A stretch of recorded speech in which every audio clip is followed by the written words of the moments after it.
Okay, for the first example, I'm hoping you notice that you have these tick marks and you have a box. So they're trying to show you that, oops, went the wrong way, sorry.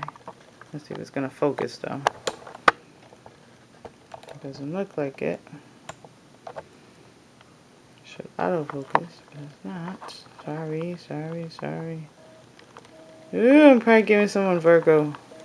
Apologize.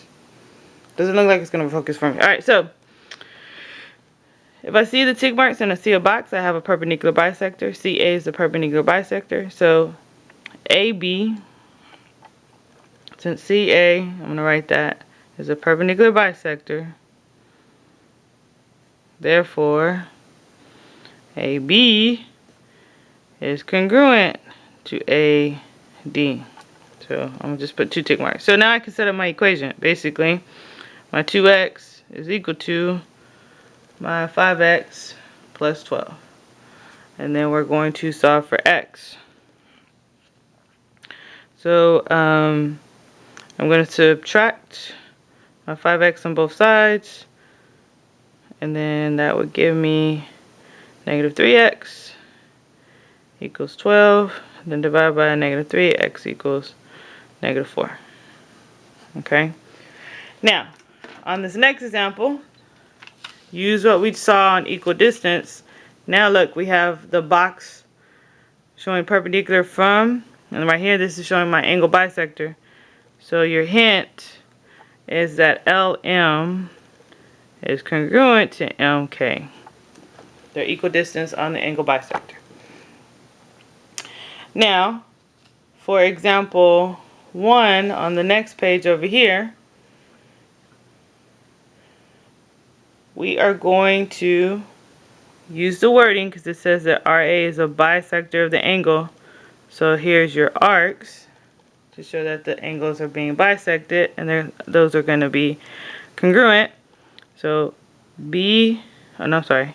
angle SRI is congruent to angle ARI.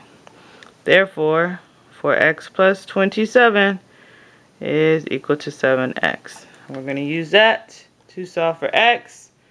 When I subtract 4x from both sides, we get 27 is equal to 3x. And so 9 equals x. But since they want us to find the value of x and the angle RA, we're plugging it back in. So that is angle RA is 63. Okay. Now, for example 3, that's like when we did on the other page. Hoping we use this marking because it tells us it's an angle bisector, so we should know that we have equal distance. When we get to example 4, so I do want to, let me write this down. You try.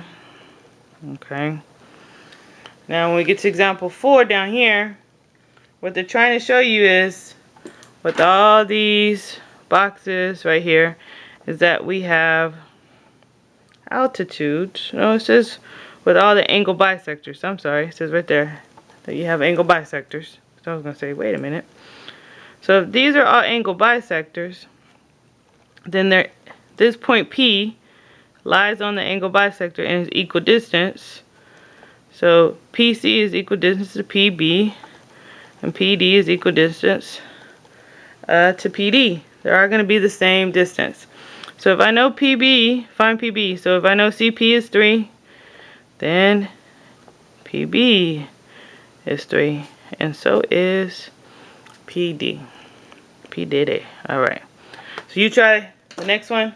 Thank you for taking care of your flip classroom notes.